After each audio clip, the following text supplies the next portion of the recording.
ಅಧೋಗತಿ ಹೋಗಿರುವಂಥದ್ದು ಕರ್ನಾಟಕದ ಆರ್ಥಿಕ ಪರಿಸ್ಥಿತಿ, ಅದನ್ನು ನಾವು ಹೇಳೋ ಪರಿಸ್ಥಿತಿಯಲ್ಲೇ ಇಲ್ಲ. ಯಾಕಂದ್ರೆ ಅಧೋಗತಿಗೆ ಹೋಗಿದ್ರೆ ಎತ್ತು ಬಿಡ್ಬೋದಾಯ್ತು, ಅಧೋಗತಿಗೆ ಹೋಗಿದ್ರೆ ಗತಿನೇ ಇಲ್ಲ, ಅದು ಗತಿ ಇಲ್ಲದ ಸ್ಥಿತಿಗೆ ಹೋಗ್ಬಿಟ್ಟಿದೆ ಅವರ. ಅದನ್ನೆಲ್ಲ ಅಂಕಿಅಂಶದ ಪ್ರಕಾರ ನಾವಾಗಲೇ ದಾಖಲೆಗಳ ರೆಡಿ ಮಾಡಿದ್ದೀವಿ. ಹೇಳ್ತಾ ಇದ್ರಲ್ಲ ಸಿದ್ದರಾಮಯ್ಯ, ನಮ್ಮಲ್ಲಿ ಸರ್ಪ್ರೈಸ್ ದುಡ್ಡಿದೆ ಅಂತ, ಅದು ಎಲ್ಲಿ ಯಾವ ಬ್ಯಾಂಕಲ್ಲಿ ಇಟ್ಟಿದೆಯಾ ತಾಂಬಪ್ಪ ಅಂತ ಕೇಳೋರಿದ್ದೀರಿ ವಿಧಾನಸಭೆ ಅಧಿವೇಶನದಲ್ಲಿ ಕೂಡ. ಮತ್ತೆ ಯಾವ್ಯಾವ ಇಲಾಖೆಗೆ ಎಷ್ಟೆಷ್ಟು ಹಣ ಬಿಡುಗಡೆ ಆಗಿದೆ, ಯಾವ್ಯಾವ ನಿಗಮಕ್ಕೆ ಎಷ್ಟೆಷ್ಟು ಹಣ ಬಿಡುಗಡೆ ಆಗಿದೆ.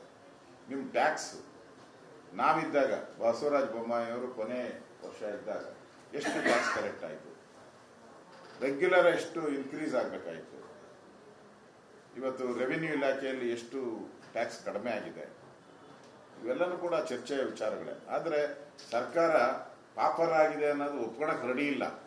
ಆದರೆ ಜನ ಹೇಳ್ತಾ ಇದ್ದಾರೆ ಸರ್ಕಾರ ಪಾಪರ್ ಆಗಿದೆ, ಜನ ಹೇಳ್ತಾ ಇದ್ದಾರೆ, ಪಬ್ಲಿಕ್ ಹೇಳ್ತಾ ಇದ್ದಾರೆ ನಿಮ್ಮ ಈ ಗ್ಯಾರಂಟಿ ಬಿಟ್ಬಿಡ್ರಿ, ಅಭಿವೃದ್ಧಿ ಬಗ್ಗೆ ಮಾತಾಡಿ ಅಂತ ಜನ ಮಾತಾಡ್ತಾ ಇದ್ದಾರೆ. ಅದರಿಂದ ಇದನ್ನು ಕೂಡ ಚರ್ಚೆಗೆ ಬರ್ತೈತೆ, 100% ಬರ್ತದೆ. ಈ ಪಾಪರ್ ಆಗಿರೋ ಸರ್ಕಾರದ ಎಲ್ಲಿ ಪಾಪರ್ ಮಾಡಿದ್ದಾರೆ, ಜನಕ್ಕೆ ಎಲ್ಲಿ ಮೋಸ ಆಗಿದೆ, ಅಭಿವೃದ್ಧಿ ಕಾರ್ಯ ಕುಂಠಿತ ಆಗಿರೋದು ಕಳೆದ ಒಂದೂವರೆ ವರ್ಷ. ಇವತ್ತು ನೆನ್ನೆನೂ ಕೂಡ MLA ಹೇಳಿದ್ದಾರೆ, ಗವಿಯಪ್ಪನವ್ರು ಹೇಳಿದ್ದಾರೆ.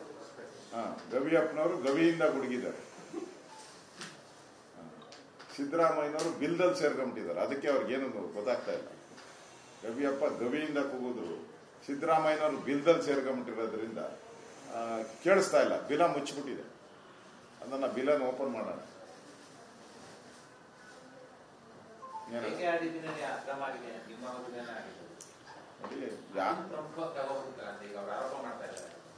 ನೋಡಿ, ಅವರು ಕೋವಿಡ್ ಹಗರಣ ಇರ್ಬೋದು, ಯಾವ್ದಾವ್ದು ಹಗರಣ ಆಗಿದೆ ಅಂತ ಅವ್ರಿಗನ್ಸ್ತಾ ಇದೆಯೋ, ಅವರು ವಿರೋಧ ಪಕ್ಷವಾಗಿದ್ದಾಗ ಬಾಯಿ ಮುಚ್ಕೊಂಡು ಕೂತಿದ್ರು. ಯಾಕೆ ಮುಚ್ಕೊಂಡು ಕೂತಿದ್ರು ನಮಗೂ ಗೊತ್ತಿಲ್ಲ. ಈಗ ಒಂದೊಂದೇ ಹೇಳ್ತಾ ಇದ್ದಾರೆ ಅಲ್ಲಾಗಿದೆ ಇಲ್ಲಾಗಿದೆ ಅಂತ. ನಾವು ರೆಡಿ ಇದ್ದೀವಿ, ಕೊಡಿ ಎಲ್ಲಾನು. ಅದನ್ನು CBI ಕೊಟ್ಬಿಡಿ, ನಿಮ್ದು CBI ಕೊಟ್ಬಿಡಿ, ಎಲ್ಲ CBI ತನಿಖೆ ಆಗಲಿ. ನಮ್ಮ ಕಾಲದ್ದು ಆಗಲಿ ನಿಮ್ಮ ಕಾಲದ್ದು ಆಗಲಿ. ನಿಮ್ಮ 16 ತಿಂಗಳು ಕೊಟ್ಬಿಡಿ, ನಮ್ದು 3 ವರ್ಷ 10 ತಿಂಗಳದೂ ಎಲ್ಲ ಕೊಟ್ಬಿಡಿ ತನಿಖೆಗೆ. CBI ಕೊಟ್ಬಿಡಿ, CBI ED ಕೊಡಿ, ನಾವು ತಯಾರಿದ್ದೀವಿ, ತನಿಖೆ ಆಗಲಿ. ಮತ್ತೆ ಪರಮೇಶ್ವರ್ ಅವರು ಒಂದು ಎಲೆಕ್ಟ್ರಾನಿಕ್ ವೋಟಿಂಗ್ ಮಿಷನ್ EVM ಅದ್ರ ಬಗ್ಗೆ ಮಾತಾಡಿದ್ದಾರೆ. ಮಹಾರಾಷ್ಟ್ರದಲ್ಲಿ ಸರಿ ಇಲ್ಲಂತೆ, ಇನ್ನೊಂದು ಜಾರ್ಖಂಡದಲ್ಲೇ ಸರಿ ಇದೆಯಂತೆ. ಆಮೇಲೆ ಕರ್ನಾಟಕದ 3 ಬೈ ಎಲೆಕ್ಷನ್ ಅಲ್ಲಿ ಸರಿ ಇದೆಯಂತೆ.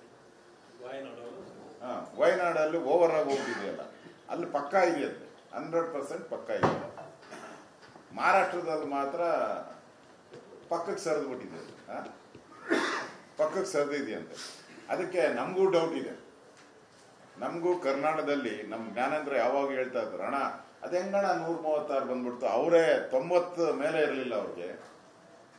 ಅವ್ರು ಕಾಂಗ್ರೆಸ್ ಅವ್ರು ಕೇಳಿದ್ರೆ 90 ಸೀಟ್ ಅಷ್ಟೇ ಬರೋದು ಕರ್ನಾಟಕದಲ್ಲಿ ಅಂದ್ರು.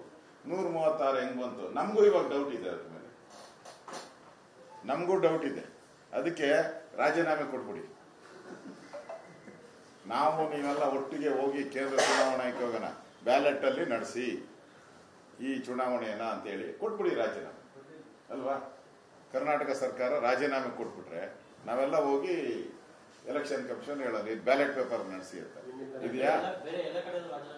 ಫಸ್ಟ್ ಇಲ್ಲಿ ಇವ್ರು ತಾನೇ ಹೇಳ್ತಾ ಇರೋರು, ನಿಮ್ಮಿಂದ ಶುರು ಮಾಡಲಿ, ನಿಮ್ಮಿಂದ ಅಗ್ರಪಂಕ್ತಿ, ನೀವೇ ಅದಕ್ಕೆ ಮೂಲ ಪುರುಷರಾಗಿ ಪುಣ್ಯಾತ್ಮರಾಗಿ model, you are the model of the nation. ರಾಜೀನಾಮೆ ಕೊಡಿ. ಇಲ್ಲಿ 136 ಬಂದಾಗ ಏನ್ ಕೇಕೆ ಹಾಕಿದ್ದು ಇದೆ, ಕುಣಿದಿದ್ದೆ. ಜಾರ್ಖಂಡಲ್ಲಿ ಗೆದ್ದಾಗ ಕುಣಿದಿದ್ದು, ಡೆಲ್ಲಿಯಲ್ಲಿ ಬಂದಾಗ ಕುಣಿಯೋದು, ಮಹಾರಾಷ್ಟ್ರದ ಬಂದಾಗ ನೆಗೆದು ಬಾವಿ ಬೀಳೋದು. ಅಷ್ಟು ನೀವು ಯಾಕೆ ಸೋತ್ರಿ ಅನ್ನೋದ್ರ ಬಗ್ಗೆ ಆತ್ಮಾವಲೋಕನ ಮಾಡ್ಕೋಬೇಕು. ಫಸ್ಟ್ ಮಹಾರಾಷ್ಟ್ರದಲ್ಲಿ ಸೋಲಕ್ಕೆ ಕಾರಣ ಏನು ಅಂತ ಆತ್ಮಾವಲೋಕನ ಮಾಡಬೇಕು. ಈಗ ನಾವು 3 ಬೈ ಎಲೆಕ್ಷನ್ಸ್ ಸೋತ್ರಿ, ನಾವ್ ಹೇಳಿದ್ರ ಈ ತಿದ್ದವ್ರೆ ಇದನ್ನ ಮಿಷನ್ ಎಲೆಕ್ಟ್ರಾನಿಕ್ ವೋಟಿಂಗ್ ಮಿಷನ್ ತಿದ್ದಿದ್ದಾರೆ ಅಂತ ನಾವೇನಾದ್ರು ಹೇಳಿದ್ರ? ಅವ್ರ ಪಾರ್ಟಿಯವರು ಹೇಳಿದ್ರಲ್ಲ ಚನ್ನಪಟ್ಟಣದಲ್ಲಿ ಕೂದಲೆಳೆ ಯಂತ್ರ ಅಂದ್ರು. ಎಲ್ಲಿ ಕೂದಲೆಳೆ ಯಂತ್ರನೇ ಇಲ್ಲಲ್ಲ, 25,000 ಲೀಡಲ್ಲಿ ಗೆದ್ದಿದಾರಲ್ಲ ಅವರು. ಹಂಗಾರೆ ನಾವು ತಾನೇ ಕೇಳ್ಬೇಕಲ್ಲ ತನಿಖೆಗೆ. ಅದೇ ಕುಣಿಲಾರ್ದವ್ರು ಏನೋ ಹೇಳಿದ್ರಂತಲ್ಲ, ಹಂಗಾಯ್ತು.